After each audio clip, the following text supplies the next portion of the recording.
Hello mga kanognog, eto si Nognog naglalaro siya sa sahig, yan, wala na namang magawa. Ayan, ngayon po ang gagawin ko ay mag-steam ako ng tilapia. Etong steam na tilapia na to, ihahalo ko to, hihimayin ko to, tapos ihahalo ko sa cat food niya. Kasi yung cat food niya, ano siya parang nagsasawa kapag puro cat food na lang ng purong-purong cat food. So, ang ginagawa ko, 80% ng cat food, tapos 20% lang nitong ibang food. And then, meron din akong chicken, nagboil din ako ng chicken. Kapag hindi yung tilapia yung hinahalo ko, itong chicken ang inilalagay ko. Siyempre, hihimayin ko yan. Hindi pa pwedeng ihalo natin yan sa cat food niya nang ganun lang. Tapos, ayan si Nognog, wala magawa. Siguro nababagot siya kasi busy ako, ang dami kong ginagawa, hindi ko siya malaro. Ito nga pala yung cat food niya. Oh. Nakalimutan ko anong pangalan yan, pero hindi siya premium talaga kasi ang mahal ng ibang cat food eh.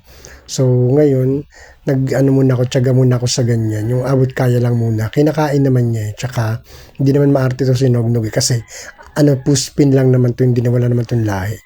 Yan, so ayan, hintayin na lang nating mas-steam yung tilapia, tsaka kumulo. Hintayin na lang din kumulo, hinihintay ko na rin kumulo tong chicken. Tapos mamaya nga ay hihimayin ko na siya. Hindi ko pa siya nilalagyan ng food doon sa lagay niya ng pagkain kasi kapag nilalagyan ko siya doon ng pagkain, na-overwhelm siya. So, ang mangyayari, parang masyado siyang nabubunsol ba, nagsasawa. Kaya kailangan, lalagyan ko lang siya dyan kapag nagugutom na siya, kapag nangihingi na siya talaga, lalagyan ko lang siya ng pagkain dyan sa labag.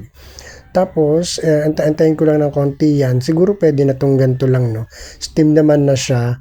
So, ang mangyayari, hihimayin ko na lang maya konti pag lumamig na. Tapos hintayin ko na lang din na maboil itong chicken at siya naman yung hihimayin ko. Hanapin natin si Nognog, ayun no. Ayun lang ginagawa niya, masaya na siya sa ganyan kapag hindi ko siya nakakalaro. Na marunong siya maglaro mag-isa. Binibigyan ko lang siya niyan, yung DIY na paper ball. Ginawa ko lang talaga yan para sa kanya. Tapos, ang ginagawa niya kapag may ginagawa rin akong busy ako, kasi dito lang ako sa bahay nagtatrabaho. So, yun lang po muna hanggang sa susunod na video. And paalam daw po and thank you for watching. Sabi ni Nognog.